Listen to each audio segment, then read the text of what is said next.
नमस्कार दोस्तों, स्वागत है आप सभी का। हम अराइवल ऑफ यूरोपियन पावर्स पढ़ रहे थे।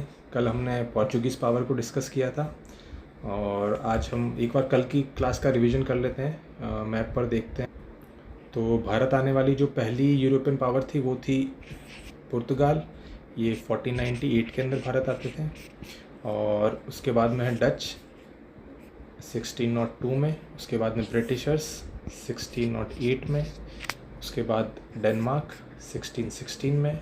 उसके बाद फ्रेंच 1664 में और लास्ट स्वीडिश 1731 में। ठीक है, तो कल हमने देखा था कि पुर्तगाली पहली बार 1498 के अंदर भारत आते हैं। वास्को डी गामा वे पहले व्यक्ति हैं और उसके कालीकट के तट पर आते हैं और जमोरिन द्वारा इनका स्वागत किया जाता है। बार्थोलोमेव डियाज वे व्यक्ति हैं जिसने Cape of Good Hope discover किया था। ये साउथ पॉइंट है अफ्रीका का। इसके बाद में इब्न मजीद वास्को डी गामा को गाइड किया था भारत की तरफ और Abdul Malik Vasco D gamma के ट्रांसलेटर थे।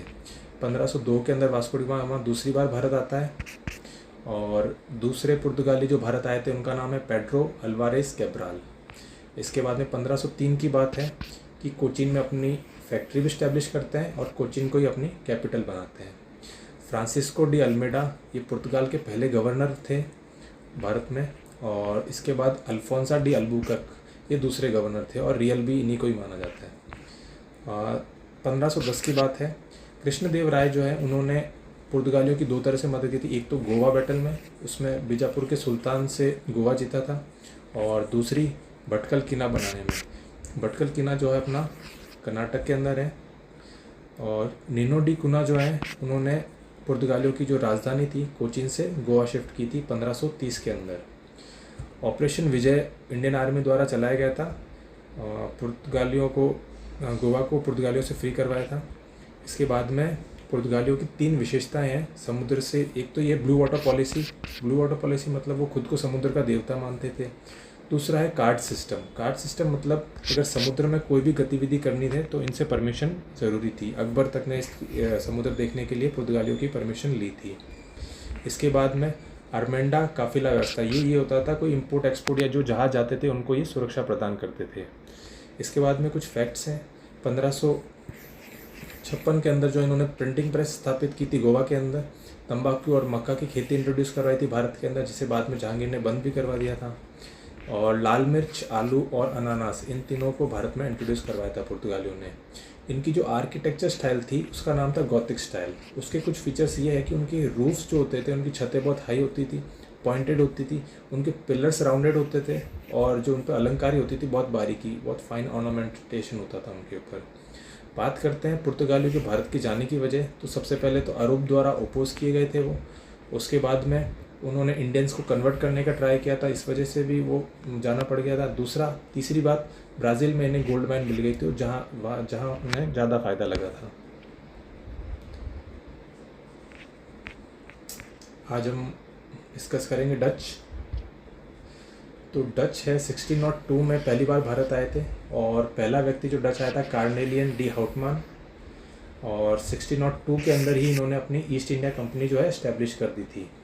इन्होंने अपनी पहली फैक्ट्री मसूलीपट्टनम में बनाई थी और दूसरी फैक्ट्री चिंसुरा में। चिंसुरा इम्पोर्टेंट है क्योंकि डच ही ऐसे थे जिन्होंने चिंसुरा में अपनी फैक्ट्री बनाई थी। बाकी मसूलीपट्टनम में और भी यूरोपियन पावर्स थे जिन्होंने अपनी अपनी फैक्ट्री इस्टेब्लिश की थी। डच से रिलेटेड 2 बैटल पढ़ते हैं हम। एक तो है battle of Colachel. Battle of Colachel जो है 1741 में हुआ था। एक है बैटल ऑफ बेदारा या चिंसुरा वही जगह है जहाँ इन्होंने अपनी फैक्ट्री इस्टेब्लिश की थी। तो 1741 जो बैटल ऑफ कोलाचल है ये इसलिए इम्पोर्टेंट है, ये पहली बात तो ट्रावनकोर और डच के बीच में हुआ था। इम्पोर्टेंट इसलिए है कि एक तो ये ओशन में हुआ था, दूसरा पहली बार ऐसा हुआ था कि कोई यूरोपियन नेवी जो है वो एशियन नेवी से हारी थी। यूरोपियन को अपनी नेवी के ऊपर बहुत ज़्यादा घमंड था और ये जो बैटल ऑफ कोलाचल है ये इस चीज़ का एक्सेप्शन था। बैटल ऑफ बेदारा की बात करते हैं तो ये 1759 में हुआ था, ब्रिटिश वर्सेस डच। और इसी में ब्रिटिश ने डच को ऐसे हराए और मूव ऑन कर गए थे इंडोनेशिया की तरफ डच लोग। जैसा हमने पहले पढ़ा था कि जो पुर्तगाली हैं वो आलू, लाल मिर्च और पाइनएप्पल का इनका ट्रेड करते थे। वैसे डच जो हैं मसालों का ट्रेड करते थे। ठीक है, आगे बढ़ते हैं हम। बाद में आता है ब्रिटिश। ब्रिटिश की ऑफिशियल एंट्री 1608 में होती है। हालांकि 1599 के अंदर एक जॉन मिडलटन करके एक व्यक्ति थे, ये अनऑफिशियली एक एम्बेसडर बन के भारत आते हैं, जिनकी मृत्यु अजमेर में होती है, इन्हें आगरा में दफना दिया जाता है। ठीक है, बाद में ये 31 दिसंबर 1600 की बात है, ब्रिटिश ईस्ट इंडिया कंपनी जो है इस्टेब्लिश हो जाती है। इसका रियल नेम है the governor and company of merchants of London trading into east Indies. इसके कुछ और नाम भी है, मर्चेंट एडवेंचर, जॉन कंपनी और बहादुर कंपनी। बहादुर या ब्रेव कंपनी इसलिए क्योंकि जो इनका एक्सपोर्ट इंपोर्ट होता था जहाज़ों में आते, तो एक तो ओशन में इनको पोर्चुगीज से भिड़ना पड़ता था, और भारत आने के बाद भी इनके भारतीय विरोधी और दूसरी यूरोपियन पावर से भी इनको लड़ना पड़ता था, तो ये अपने आप को ब्रेव या बहादुर कंपनी भी कहते थे। ये कंपनी अपने आप में पहले से ही बड़ी थी। ये उस ज़माने में भी शेयर होल्डर कंपनी थी, और जिसके 217 शेयर होल्डर्स थे। जब ये कंपनी आई थी तो क्राउन द्वारा इन्हें 15 साल के लिए मोनोपोली दी गई थी, यानी कोई भी अदर ब्रिटिश कंपनी जो है भारत में इनके अलावा ट्रेड नहीं कर सकती।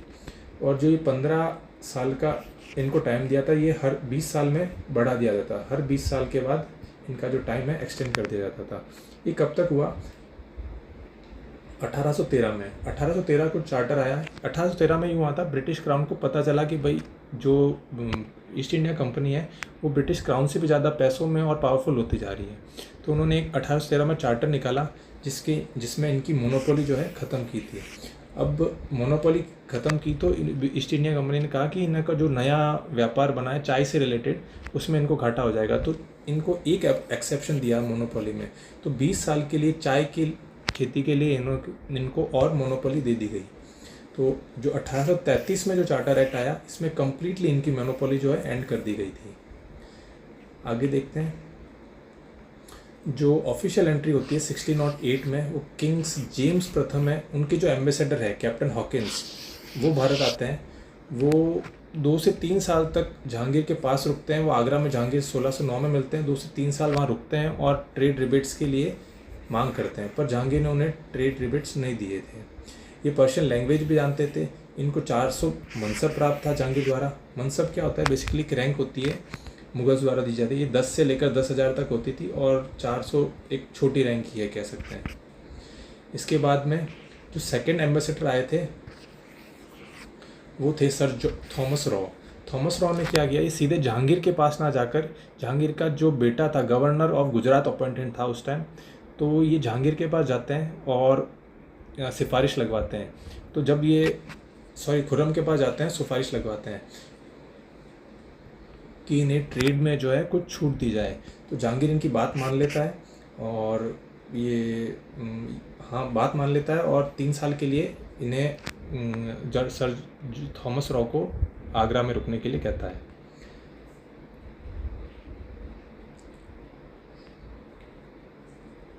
सोलह 1611 की बात है।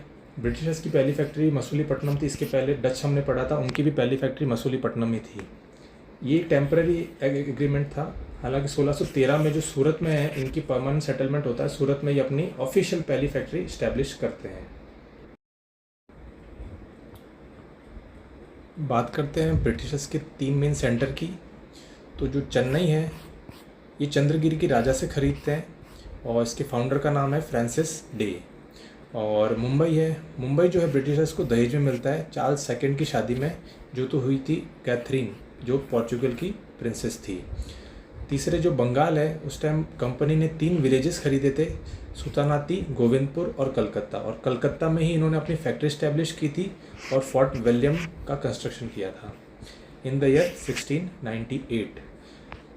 बात करते हैं तो ये चेन्नई, मुंबई एंड कोलकाता, इनके ईयर याद करने बहुत ईजी है। 1638 + 30 1668 और 1698। इनके फाउंडर के नाम याद रखिएगा, Francis Day Chennai, Gerald Aungier Mumbai और जॉब चार्नॉक कलकत्ता। बात करते हैं 1717 की, जब मुग़ल एम्परर फ़ारूक़ थे। उस समय एक प्रतिनिधि मंडल आता है ब्रिटिश से, जो लीड किया जाता है जॉन सरमन द्वारा। अब इसके अंदर एक व्यक्ति होते हैं डॉक्टर हैमिल्टन। तो उन दिनों जो फ़र्रुखशियर बीमार चल रहा होता है तो डॉक्टर हैमिल्टन उनकी मदद करते हैं और फ़र्रुखशियर उनसे इतने प्रसन्न होते हैं कि उन्हें ट्रेड में काफ़ी हाई रिबेट्स देते हैं।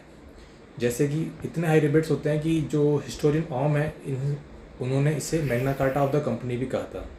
तो रिबेट्स ऐसे हैं कि जो बंगाल में था वो इनको सिर्फ 3000 ईयरली रुपीज़ देने थे और बंगाल में फ्री ट्रेड कर सकते थे। और जो सूरत थी एक इम्पॉर्टेंट प्लेस थी, तो सूरत के लिए इन्होंने 10,000 रुपीज़ ईयरली किया था और उसके बाद ये सूरत में भी फ्री ट्रेड्स कर सकते थे। ब्रिटिशर्स ने डिमांड तो की थी इनके तीनों सेंटर पर ये जो है टकसाल चला सकें, पर फ़र्रुखशियर ने सिर्फ इनके एक बॉम्बे मिंट को अलाउ किया था।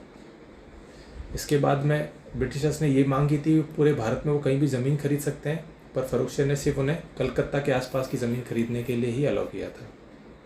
ठीक है, आगे हम कल देखेंगे। Thank you.